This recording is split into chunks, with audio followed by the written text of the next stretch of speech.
आशा करता हूं आप सब बहुत अच्छे होंगे। मेरा नाम है सिद्धांत अग्निहोत्री। स्टडी ग्लोस पे आपका बहुत बहुत स्वागत है। दोस्तों, ये बहुत दुखद खबर सामने आ रही है। सिंधु ताई सपकाल का निधन हो गया है। इनकी कहानी ऐसी है, जब मैंने पहली बार पढ़ी थी, मैंने इन पर लेक्चर किया था आज से 1 साल पहले। तो जब मैंने कहानी इनकी पहली बार पढ़ी थी तो मेरे आंखों से आंसू आए थे। मतलब बहुत ही इमोशनल, एक ऐसी कहानी है जो वाकई में आपके रोंगटे खड़े कर देगी और आपकी आंख को नम कर देगी। और आपको ये पता चलेगा कि हम लोग अपने दुखों में डूबे रहते हैं, बल्कि दुख होता भी नहीं है, सारा सोल्यूशन हमारे पास है, लेकिन हम लोग छोटी छोटी बातों को भूल जाते हैं। इनकी कहानी सुन के आपको ये पता लग जाएगा कि आप कितने लकी हैं।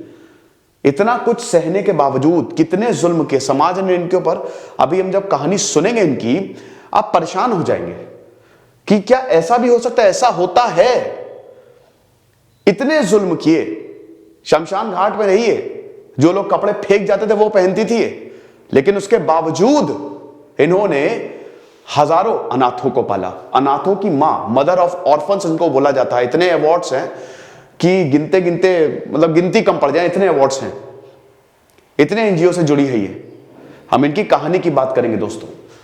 तो सिंधु ताई की अगर बात करें तो इनको मदर ऑफ ऑर्फन्स भी बोला जाता है। पद्मश्री मिला, पद्मश्री अवार्डी है ये। प्रेसिडेंट रामनाथ कोविंद और नरेंद्र मोदी जी ने काफी ज्यादा शोक जताया है। पूरा देश गमगीन है दोस्तों, क्योंकि भाई जिसका कोई नहीं होता उसका भगवान तो होता है, लेकिन जिसका कोई नहीं होता उसकी सिंधु ताई होती है। यह कहावत बोली जाती है। ये भगवान का रूप ही है, आप समझ लीजिए। और भगवान ने इनको अपने पास बुला लिया। तो इनकी अगर कहानी की बात करें दोस्तों, 74 साल की थी ये। 1948 में इनका जन्म हुआ था। वर्धा में इनका जन्म हुआ, महाराष्ट्रीय नहीं है। एक बहुत ही गरीब परिवार में जन्मी थी, बहुत ही गरीब परिवार। किस्मत ऐसी थी दोस्तों इनकी किस्मत कि मतलब बचपन से ही इन्होंने दुख के सिवा कुछ देखा नहीं है।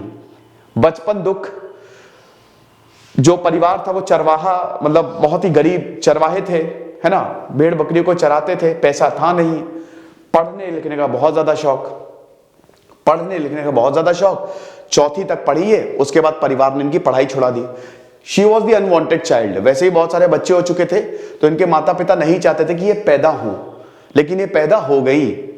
भगवान की ऐसी कुछ इच्छा थी कि इनको आना पड़ा दुनिया में। तो माँ बाप वैसे भी इनसे बहुत ज्यादा प्यार नहीं करते थे। माँ इतनी ज्यादा इनसे प्यार नहीं करती थी, बाप इनसे बहुत ज्यादा प्यार करते थे। ये बताती हैं कि मेरे पिताजी मुझसे बहुत ज्यादा प्यार करते थे, लेकिन कुछ ऐसा हुआ कि मेरे पिताजी को उन्होंने पहले उठा लिया। दुख बहुत मिले, लेकिन इस दुख को ये सेलिब्रेट करती हैं। कहती हैं कि आप उन चंद खुश नसीबों में से एक हो जिनको दुख मिला, अगर आपके पास दुख आ रहा है। क्योंकि उतनी बार मैं सीखी, इससे नीचे मैं गिर ही नहीं सकती ना। आई एम अ सर्वाइवर, ये चीज है। तो 4वीं तक ये पढ़ी। इनके पिताजी बड़ा सपोर्ट करते थे, लेकिन इनकी माताजी बिल्कुल सपोर्ट नहीं करती थी। तो 4वीं तक ये पढ़ी और उसके बाद इनकी पढ़ाई छुड़ा दी गई। आप समझिए कि इसके बाद इनकी शादी कर दी गई। बहुत ही कम उम्र में बाल विवाह, इनकी शादी हो गई। इनकी शादी जिस इंसान से हुई वो इनसे 20 साल बड़ा था। इनसे 20 साल बड़ा था। अब वो इंसान ऐसा था कि इनको बहुत मारता पीटता। एक तो इनको पढ़ने का बहुत ज्यादा शौक, अखबार देखती, कुछ भी देखती। जैसे अखबार, आपको पता है कि खाना ना हम लोग अखबार में खाते हैं, या अगर कुछ भी ऐसा तो वो लेके भी बैठ जाती। तो इनका पति तो ईगो कॉन्फ्लिक्ट कि तुम्हारी इतनी हिम्मत कि तुम पढ़ रही हो, तुम्हारी औकात क्या है, औरतें तो पैरों की जूती होती है। ऐसा कुछ इनके साथ हुआ। बहुत बुरी कंडीशन दोस्तों। पूरा परिवार मिलकर मारता था इनको। इनके पति तो रोज इनकी कुटाई करते थे, साथ ही साथ जो पूरा परिवार था ना वो मिलकर मारता था। बहुत मारता था, इतना मारता था, इतना मारता था कि क्या बताएं। और ये बताती कि पूरे गांव की औरतों की कंडीशन ऐसी थी। अब ये ना थोड़ी रेवोल्यूशनरी टाइप की थी, थोड़ी क्रांतिकारी टाइप की थी। तो इनको लगा कि भाई क्रांति तो लाएंगे हम, भले ही अपने गांव में लेके आए। तो अब ये गांव की औरतों को आजाद कराना चाहती थी कि भाई ऐसे नहीं चलेगा, लेकिन खुद ही आजाद नहीं हो पाई। 20 साल की उम्र में, सिर्फ 20 साल की उम्र में ये गर्भवती हो गई। उसके बाद क्या हुआ कि लोगों को डर लगने लगा। बोलती बहुत अच्छा थी और ये लिबरल माइंडसेट था इनका, भले ही ज्यादा पढ़ी लिखी नहीं थी, समझदारी थी, बोलती बहुत अच्छा थी। लेकिन उसके बाद क्या हुआ कि जब गांव वालों को डर लगने लगा कि भाई ये तो औरतों को लिबरेट कर देगी, तो उन्होंने एक र्यूमर फैला दी। वैसे ही बहुत पिटती थी अपने घर में, र्यूमर ये फैला दी कि ये बच्चा जो है इनके पति का नहीं है, मतलब इनका नहीं है। किसी और का है, ये नाजायज औलाद है जो होने वाला है। उस दिन क्या हुआ, इनके पति आए, दरवाजा बंद किया और सिंधु ताई जो थी वो 9 महीने की प्रेग्नेंट, गर्भवती, ये सब ये ऑन रिकॉर्ड बोलती है, ठीक है, 9 महीने की प्रेग्नेंट। तो इनके पति ने लिया डंडा, मारना शुरू किया। तब तक मारा जब तक डंडा टूट नहीं किया, बहुत मारा, इतना मारा। पति बाहर गया, उसके बाद उनके घर वालों ने मारा बहुत। बाल पकड़ के घसीट के लेके गए, बगल में गौशाला थी, बोला कि आज के बाद यहां से दिखना नहीं, तुमको हम घर से बाहर निकाल रहे हैं। गौशाला में फेंक दिया इन्हें। ये बताती हैं कि इंसानों ने तो मेरा साथ दिया नहीं, जानवरों ने मेरा साथ दिया। वहां पे जो गाय थी, जो भैंस थी, उन्होंने डॉक्टर्स का काम किया, उन्होंने मुझे घेर लिया और मैं बेहोशी की हालत में इन्होंने एक लड़की को जन्म दिया। समझिए आपको पता है ना कि यूम्बिकल कॉर्ड होती है, बर्थ कॉर्ड होती है, वो जीवन नली जिसको कहते हैं, जब भी बच्चा पैदा होता है। तो जब इन्होंने बच्चे को जन्म दिया बेहोशी की हालत में, तो वो कॉर्ड डॉक्टर्स काटते हैं ना, अब तो हॉस्पिटल में तो पूरे इंस्ट्रूमेंट्स होते हैं, इनके पास तो कुछ था नहीं, अगल बगल मवेशी सब। ये क्या किया इन्होंने, पत्थर लिया, जब इनको होश आया कि ये कॉर्ड काटनी है, पत्थर से 16 बार मार के उस कॉर्ड को काटा, 16 बार मार के। ऐसा किसी तरीके से ये बाहर निकली, छोटी सी नवजात बच्ची, कोई जगह नहीं, कहां जाए ये। पति ने बाहर निकाल दिया है, अपने माँ बाप के घर में वापस गई। तब तक पिताजी खत्म हो चुके थे। मां ने बोला कि नहीं, हम तुमको वापस नहीं ले सकते। वही समाज की जो रीति है, तुम्हारा पति परमेश्वर है, वो मारे पीटे तुम्हारा पति है, जाओ उसके घर में रहो। यही प्रॉब्लम है औरतों में, वो मान जाती है ना। भाई देखो, क्रांति नहीं लाओगी तब तो कुछ होगा नहीं। You have to stand for your yourself stand किया, इन्होंने बोला मैं उस घर में तो वापस नहीं जाऊंगी, वो तो नर्क है जीता जागता, मैं नहीं जाने वाली। लेकिन वही है ना कि बोला कि नहीं जाना, तो हम तो यहां तो नहीं रखेंगे तुमको, निकलो यहां से। उसके बाद ही गई। पति क्या नहीं गई, ये शमशान घाट गई। बोला कि मैं उस घर में तो नहीं जाऊंगी, भले मर जाऊं। हाथ पे नवजात बच्ची, सिर्फ 21 साल की है, कम उम्र। आप समझ ही सकते कि उस समय का जमाना कैसा था। अब शमशान घाट में, क्योंकि इनको पता था कि 5 लोग मुझे उठा के ले जाए, मेरे साथ कुछ गलत कर दे, कौन गरीबों की कौन सुनता है, कोई नहीं सुनेगा, मुझे काट के फेंक दे, कोई फर्क नहीं पड़ेगा। तो मैं शमशान घाट चली जाती हूं, वहां कम से कम मुझे सुरक्षा तो मिलेगी, क्योंकि वहां कोई आता नहीं।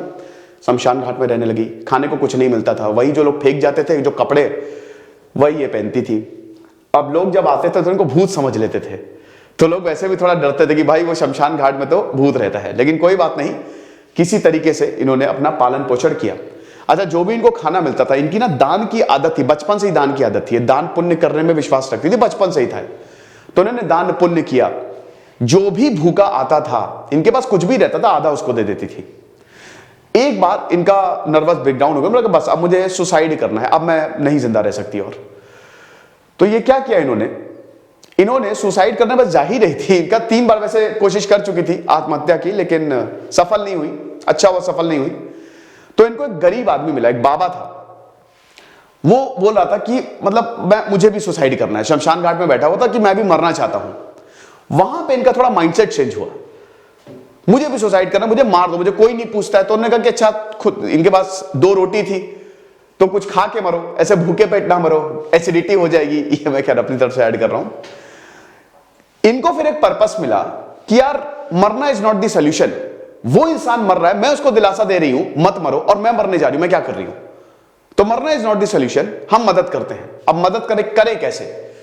तो मदद इन्होंने भीख मांग के की। आपको पता है इन्होंने भीख मांगी है, भीख मांगती थी ये दर दर जाके, और जो भी उससे मिलता था, अनाथ बच्चे होते थे, बहुत बच्चे अनाथ माँ बाप नहीं है, वो भी भीख मांगते हैं, तो उनको अपने साथ जोड़ा और उनकी मां बन गई, उनका पालन पोषण करती थी ये।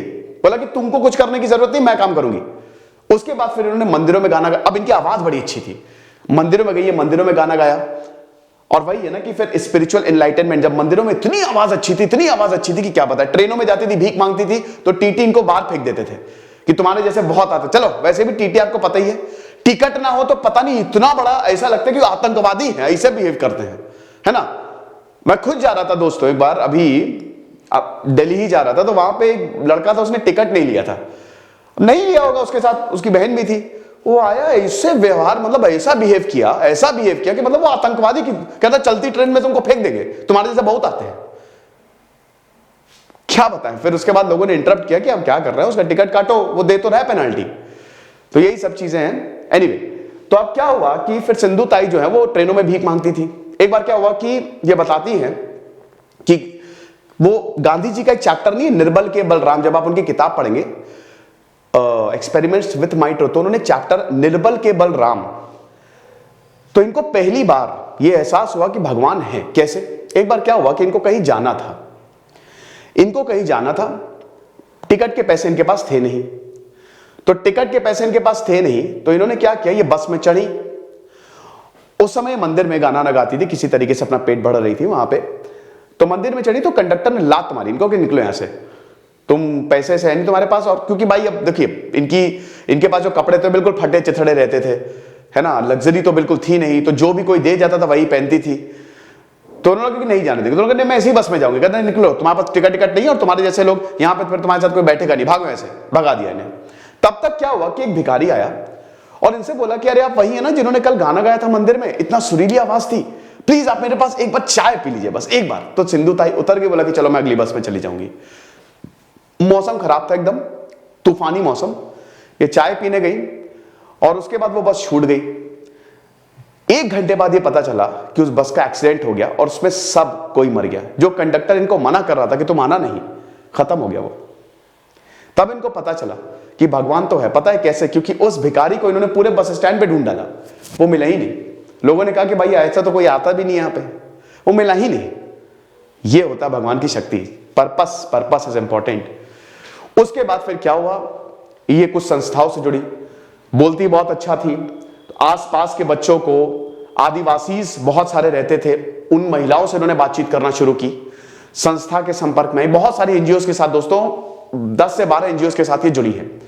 उसके बाद क्या हुआ, एक ऐसा इंसिडेंट आया कि इन्होंने जैसे काफी बच्चों को जोड़ लिया था अपने साथ, जिनका कोई नहीं था, जो अनाथ थे, जिनको कोई फेंक जाता था, कोई ऐसे छोड़ देता था, जो ऐसे भीख मांगते थे। तो इन्होंने बोला कि नहीं, तुम लोगों को एक अच्छे जीवन जीने का अधिकार है। तो ये क्या करती थी, ये इनके पास अपनी बेटी भी थी, ममता इनकी बेटी का नाम था। तो इन्होंने क्या किया कि अगर मैं अपनी बेटी पे ज्यादा फोकस करूंगी तो बच्चों को लगेगा कि मैं अपनी बेटी पे ही ज्यादा फोकस कर रही हूं, यानी कि पार्शियलिटी हो जाएगी। तो इन्होंने अपनी बच्ची को दान में दे दिया। तो किसी दूसरे से बोला आप अडॉप्ट करो। बाद में बिल्कुल इनकी बेटी इन्हीं के साथ काम कर रही, लेकिन बोला कि आप इनको ले जाइए। दगड़ू सेठ थे पुणे के, तो शायद उनको दिया था इन्होंने। बोला कि आप मेरी बेटी का ख्याल रखो कि अगर मैं अपनी बेटी का, मैं उससे बहुत अटैच हो जाऊंगी ना, मेरी ममता मुझे बाकियों का भला करने से रोक देगी। तो उन्होंने बोला कि अरे ये तो तुम्हारी बेटी है। कहते नहीं, मेरे बच्चे बच्चियां तो हर कोई है, जितने भी अनाथ है सब मेरे बच्चे बच्ची हैं, तो पार्शियलिटी हो जाएगी। ऐसा था। एक बार फिर इन्होंने संस्था बनाई, फिर उन्होंने मेहनत की, काफी ज्यादा करते करते करते संस्थाओं से जुड़ी, लेकिन पैसे की कमी रही। एक बार क्या हुआ था कि इनकी संस्था में दिवाली थी भाई, तो बच्चे ही थे वो, तो कुछ देख रहे थे कि भाई दिवाली है, कोई मिठाई खा रहा है, कोई पटाखे फोड़ रहा है, तो इनकी संस्था के पास इतने पैसे ही नहीं, तो बच्चे क्या करें। तो बोला कि भाई जाओ, अब आप मतलब भीख नहीं, लेकिन आप डोनेशन मांगो, जाके घर घर जाओ। तो किसी ने भी, भाई जब बच्चे गए कि आप हमको आज दिवाली है, आप थोड़ा सा अगर इतना कर दें, किसी ने भी उनको डोनेशन नहीं दिया। बोला कह रहे जा, निकलो निकलो निकलो, हटा। ऐसा था। लेकिन फिर वही है कि भगवान जिसके साथ होता है, भगवान का जिसके सर पे हाथ होता है ना, उसको तो कोई रोक ही नहीं सकता। तो सिंधु ताई जो है वो लगातार बढ़ती गई आगे। जज्बा इतना था कि बड़े बड़े प्लेटफॉर्म पे भाई फॉरेन जाके इन्होंने कमाल का काम किया, मतलब बहुत स्पीच दी, और इन्होंने इतने अवार्ड्स जीते कि क्या बताएं। कौन बनेगा करोड़पति, अमिताभ बच्चन से मिलिए, कौन बनेगा करोड़पति, पूरी दुनिया में नाम हुआ इनका। तो ये सिंधु ताई का जीवन है। कविताएं लिखती थी ये, कविताएं, आपको पता है, बताती थी कि वो जब मुझे कोई पढ़ने नहीं देता था ना, जैसे मैं कोई कुछ पढ़ रही हूँ, पेपर पढ़ रही हूँ, तो पेपर छीन लेते थे, तो मैं कागज खा जाती थी, वही बार बार निकल रहा है अब कविताओं के माध्यम से। एक बार ऐसा हुआ कि इनके आखिरी वक्त में इनके पति इनके साथ आए, है ना, जब इनका पूरा अच्छा सा सेटअप हो गया, इनको काफी समृद्धि मिल गई, तो इनके पति आए, इनके वही जो मारता पीटता था, जिन्होंने घर से बाहर निकाल दिया, तो इनके पति आए, पैरों पे गिर गया, बहुत रोया वो, मैंने तुम्हारे साथ बहुत गलत किया। तो उन्होंने कहा कि ठीक है, अब जो हो गया सो हो गया, तुम मुझसे जुड़ना चाहते हो, मेरे पास रहना चाहते हो, रहो, लेकिन मैं तुमको एज अ पति स्वीकार नहीं करूंगी, मैं तुमको एज अ बच्चा स्वीकार करूंगी, तुम मेरे बच्चे हो, अब मैं तुमको सोचूंगी कि एक और अनाथ बच्चा मेरी शरण में आया है, तो मैं उस तरीके से तुम्हारी सेवा करूंगी। मैं तुम्हारी पत्नी के तौर पे तुमसे नहीं जुड़ूंगी। इनका मानना था कि सबको माफ कर दो, फॉरगेट एवरीवन, अगर किसी को अपनी गलती का एहसास हो रहा है ना। तो ये सिंधु ताई की कहानी थी। तो यही चीज है, इनको मदर ऑफ ऑर्फन्स बोला जाता था। 74 साल की इनकी एज थी। तो ये आप देख सकते हैं, रामनाथ कोविंद जो कि राष्ट्रपति हैं, the life of doctor Sindhu Tai Sapkal was an inspiring saga of courage. भाई जो इनकी लाइफ थी, जो इनकी जिंदगी थी, ये वीरता की कहानी थी। इन्होंने सिर्फ और सिर्फ सर्विस की है। हर कोई इनसे प्यार करता था, चाहे कोई भी हो, स्पेशली जो मार्जिनलाइज्ड होते थे, जो गरीब होते थे। कॉन्फर्ड विद पद्मश्री 2021 में मिला था। इनकी खुद की इन्होंने अपनी कहानी लिखी है। तो शोक व्यक्त करता हूं मैं। तो ये मैं आपको बता ही चुका हूं कि 1948 में इनका जन्म हुआ था। इनका चिंदी नाम था, है ना। सिंधु ताई का नाम चिंदी था। वो ऐसे ही गरीब बच्चों के, आपको पता है, ऐसे ही नाम होते हैं। तो इसका मतलब होता है कि फटे हुए कपड़े, है ना। तो ये चीज थी। समाज ने इनको ठुकराया, बहुत जुल्म किए, लेकिन अब देखिए, हीरो तो हीरो ही होता है। तो वही चीज है। अब ये तो मैं आपको तो बता ही चुका हूं, है ना। 10 साल की उम्र में, समझिए कि सिर्फ 10 साल की उम्र में इनकी शादी कर दी गई थी, 10 साल की उम्र में। और उसके बाद फिर वर्धा, वहां पे जो नवरगांव फॉरेस्ट है, वहां पे इनकी, वहां पे मतलब ये सेटल हुई। और जो एक्सप्लॉइटेशन हो रहा था, उसके बाद ये बहुत सही नहीं थी। मैंने बताया ना कि जो गांव में एक्सप्लॉइटेशन हो रहा था औरतों का, ये इन्होंने सख्त आवाज उठाई। तो ये सब मैं आपको बता चुका हूं। अब हम आगे बढ़ते हैं। तो ये गलियों में रहती थी, वही इन्होंने भीख मांगी।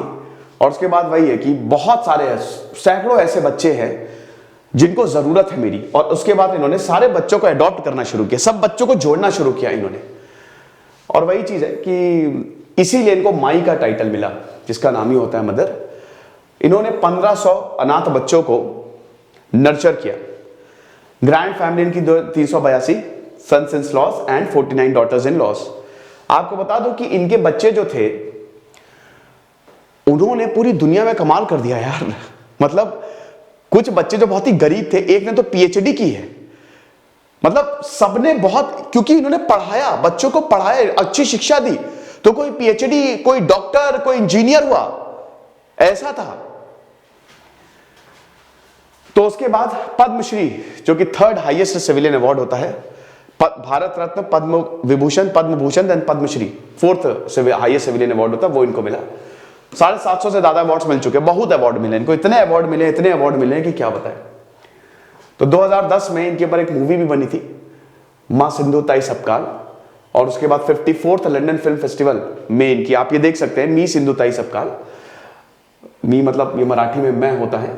तो उसके बाद इस यहां पे इनको प्रीमियर भी इस मूवी को किया गया। तो इनका देहांत हो गया दोस्तों, बहुत दुखद है। लेकिन आप ये देखिए, वो बिल गेट्स की बात बिल्कुल सही है कि भाई देखिए, अगर आप गरीब पैदा होते हो तो ये आपकी गलती नहीं है, लेकिन अगर गरीब मरते हो तो ये आपकी गलती है। इनसे ज्यादा दुख होगा किसी के जीवन में नहीं होगा। लेकिन उसके बावजूद इन्होंने कितनी लड़ाई की, इन्होंने जिंदगी से लड़ा और ये जीती। ये लेक्चर था दोस्तों, इसको जरूर आप शेयर करें, सबको बताएं, सबको दोस्तों को शेयर करें, बताएं कि भाई देखो ऐसे हीरोज हैं हमारे देश में। खुश रहिए, पढ़ते रहिए। जैसे सिद्धांत अग्निहोत्री, साइनिंग ऑफ।